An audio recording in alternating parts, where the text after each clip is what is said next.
ඔබ නිතරම දුකෙන් ඉන්නවා වගේ ඔබට හිතෙනවද? කලින් තරම් සතුටක් නැහැ මං හරි දුකෙන් ඉන්නේ කලකිරීමෙන් වගේ හැඟීමක් තියෙනවද? ඊළඟට ඉස්සර ගොඩාක් ආසාවෙන් කරපු දේවල් දැන් ඒ තරම් ආසාවෙන් කරන්න ඔබට හිතෙන්නේ නැද්ද? ආයතනයක වැඩසටහනක් කරන්න කියලා. තරුණයෙක් නැගිටලා ඇහුවා මගෙන් ධනාත්මක චින්තනය ගැන කතා කරන්න එපා කිව්වා. ඇයි කියලා. අනේ ડોක්ටර් ධනාත්මක චින්තනය කියලා අපිට මේ දේශන හරියට එනවා. මේවා මේ තියෙනව කරන්න අපිට එහෙම වෙලාවකුත් නැහැ. අපිට කරන්නත් අමාරුයි. ඔහු ලස්සන දෙයක් මගෙන් ඇහුවා. දිනයක් සතුටින් ගත කරන්න ඕන රහස් කියන්න කිව්වා.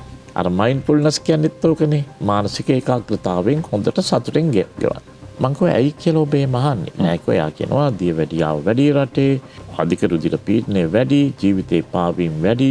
ඩොක්ටර්ගෙම වැඩසටහනක් ඇහුවා මේ දරුවන්ගෙන් 18%ක් ජීවිතේ පා වෙලා කලකිරිලා කියලා, මානසික පීඩනයට ගොදුරු වෙලා කියලා අපිටත් දරුවෝ ඉන්නවා.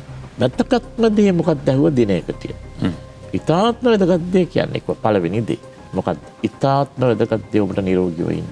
උදාහරණයක් විදිහට මානසික අවපීඩනයෙන් ගැලවෙන්න, ඩිමෙන්ෂියාවෙන් ගැලවෙන්න, හෘදයාබාධ වලින් ගැලවෙන්න, කැන්සර් පිළිකා වලින් ගැලවෙන්න නම්බර් 1 වැදගත්ම දේ එක වචනයයි.